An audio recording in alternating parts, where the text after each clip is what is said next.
क्या आप भी यूज करते हो क्रैक्ड गेम्स या फिर सॉफ्टवेयर्स?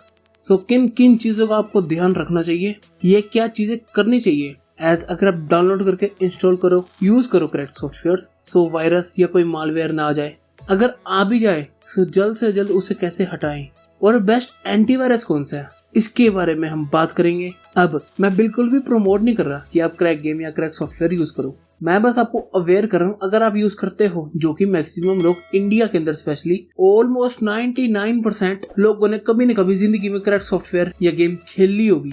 अब क्रैक गेम्स या सॉफ्टवेयर होता क्या है? जो सॉफ्टवेयर या गेम्स पेड होती है, आपको पैसे देने पड़ते हैं, या कुछ सॉफ्टवेयर आपने डाउनलोड फ्री में कर लिया, उसके कुछ फीचर्स अनलॉक करने के लिए आपको पैसे देने पड़ेंगे, या कुछ गेम्स के मिशंस अनलॉक करने के लिए आपको पैसे देने पड़ेंगे, और वो आप चाहते हो कि फ्री में मिल जाए। सो उनको कहते हैं क्रैक सॉफ्टवेयर्स, जो कि कुछ पैच या फाइल्स डिलीट करके या कोई पैच डाल के करा जाता है। वैसे ये लीगली क्राइम होता है, आपको एक भारी जुर्माना भरना पड़ सकता है अगर आप ऐसे सॉफ्टवेयर्स यूज करते हो या यूट्यूब पर ये सिखाते हो कि क्रैक सॉफ्टवेयर कैसे डाउनलोड करें या क्रैक गेम्स कैसे खेलें। सो भगवान के घर देर है अंधेर नहीं, कभी न कभी आपका चैनल भी जरूर डिलीट होगा। ठीक है जी। अब आप ऐसा क्यों करोगे कि क्रैक सॉफ्टवेयर वगैरह यूज करना पड़े? या तो आपके पास पैसे नहीं है, दूसरा पैसा है खर्चना नहीं चाहते, तीसरा उस सॉफ्टवेयर को एक्सपीरियंस करना चाहते हो कि जहाँ मैं पैसे इन्वेस्ट कर रहा हूँ वो सही भी है या नहीं। तब भी आप एज ए पेड सॉफ्टवेयर या पेड गेम्स खेलते हो फ्री में। नॉर्मल सा लॉजिक है। अब यार जिनके पास पैसे नहीं होते उनके पास और कोई चारा भी नहीं होता, उनकी भी यू कैन से मजबूरी होती है। अब आप ये सोचोगे जो क्रैक करके देते हैं हमें सॉफ्टवेयर, उनका क्या फायदा है?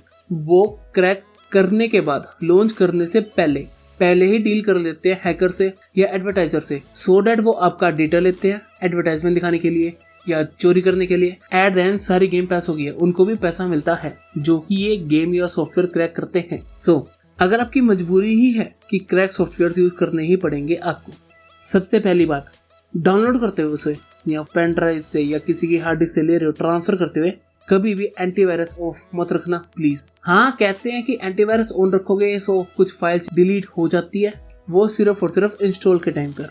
ठीक है, डाउनलोड कर रहे हो या ट्रांसफर कर रहे हो, एंटीवायरस अपना ऑन ही रखना। अगर उसके सेटअप में ही वायरस है सो वो एंटीवायरस डिटेक्ट कर लेगा, उस डाउनलोड को भी कैंसिल करो, या जो भी हार्ड डिस्क होगी या पेन ड्राइव होगी उसको इजेक्ट करो, और जो भी फाइल आपने की है वो डिलीट मार दो, और एक बार अच्छी तरह अपना पीसी स्कैन कर लो। और जब आपका सॉफ्टवेयर या सेटअप डाउनलोड हो जाए उसके बाद इंटरनेट ऑफ कर दो। इंटरनेट की जरूरत आपको नहीं पड़ेगी डाउनलोड करने के बाद। उसके बाद इंस्टॉल करो, यूज करके देखो, अगर चल जाए सो वेल एंड गुड। और अगर नहीं चले सो उसके सेटअप को, उस सॉफ्टवेयर को, दोनों को डिलीट कर दो और एक बार अच्छी तरह एंटीवायरस से स्कैन कर लो।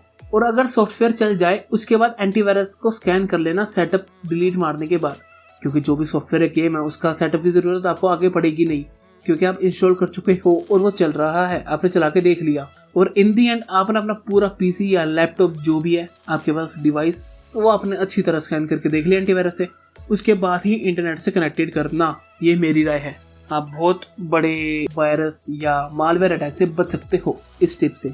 और ये जरूर ध्यान रखना कि चले या ना चले, आप अपने पीसी या लैपटॉप में उसका जो सेटअप होगा वो जरूर डिलीट मार देना, क्योंकि एक बार इंस्टॉल करने के बाद सेटअप में भी ऐसा हो सकता है कि वायरस हो। अगर आपने इंस्टॉल कर लिया, वो चल रही है, सो सेटअप डिलीट मार दिया। अगर नहीं चला, एप्लीकेशन के साथ साथ सेटअप भी डिलीट मार दिया, दोनों केस में। अच्छा, अब डाउनलोड हो गया, इंस्टॉल भी कर लिया, चल भी सही रहा है, ठीक है। मैंने अब तक जितने भी पॉसिबल टास्क हो सकते थे मैं सब बता दिए। अब टास्क बार में जो नीचे पट्टी होती है उसको टास्क बार कहते हैं, वहां पर राइट क्लिक करो, ऑप्शन आएगा टास्क मैनेजर का, वहां पर जाके मोर डिटेल्स में जाकर के, स्टार्टअप प्रोग्राम में जाकर के आपको कुछ दिखेगा, प्रोग्राम या विंडोज फाइल। इनके पब्लिशर के नाम ब्लैंक होते हैं, न इन पे कोई पिक लगी होती, पिक या डीपी या कुछ भी कह लो। ये होते हैं स्क्रिप्ट कह लो इनको, या फिर प्रोग्राम्स कह लो, जो कि वायरस या मालवेयर कह सकते हो या कुछ भी कह सकते हो, जो कि क्रैक सॉफ्टवेयर या गेम्स यूज करने से ही आते हैं। इनको डिसेबल कर दो। अगर आप ढूंढ के डिलीट कर सको उससे अच्छी बात नहीं है, बट मिनिमम डिसेबल कर दो। मुझे आज तक दिक्कत नहीं आई, मैंने भी डिसेबल कर रखा, आपको बैकग्राउंड में दिख रहा होगा। ठीक है जी।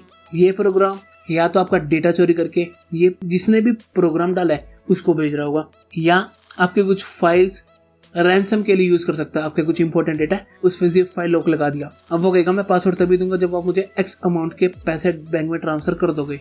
ये चीज हो सकती है। या अगर मैं पिछले जो नया ट्रेंड है 1-2 सालों से चल रहा है, माइनिंग के लिए यूज कर सकते हैं। माइनिंग टूल आपके लैपटॉप में डाल दिया, आपको पता नहीं लग रहा, बेमतलब कि आपके हार्ड डिस्क से भी माइनिंग होती है आज की डेट में। प्रोसेसर या ग्राफिक कार्ड 100% पर है, मैक्सिमम चांस है ग्राफिक कार्ड। वो नॉर्मल यूज में भी 100% पर है। आपका लैपटॉप हीट हो रहा है, बैटरी बैकअप बिल्कुल भी नहीं रहा, लैपटॉप लैग होकर चल रहा है क्योंकि आपका लैपटॉप माइनिंग के लिए यूज हो रहा है। और जो भी उस माइनिंग से प्रॉफिट आएगा वो उस यूजर के पास जा रहा है जिसने वो क्रैक करा है या जिसने भी वो प्रोग्राम या स्क्रिप्ट डाल दी है। आपको पता भी नहीं लगेगा कि आपका लैपटॉप ऐसे यूज हो रहा है या आपका पीसी ऐसे यूज हो रहा है। आप ये डिसेबल कर दो, ठीक है जी। सो सावधान रहे, सतर्क रहे। और अगर आपको ये देखना है कि बेस्ट एंटीवायरस कौन सा है, सो लेफ्ट वाली वीडियो पर क्लिक करो। और इस मेरे गेमिंग लैपटॉप का कंप्लीट रिव्यू देखना है, सो राइट वाली वीडियो पर क्लिक करो।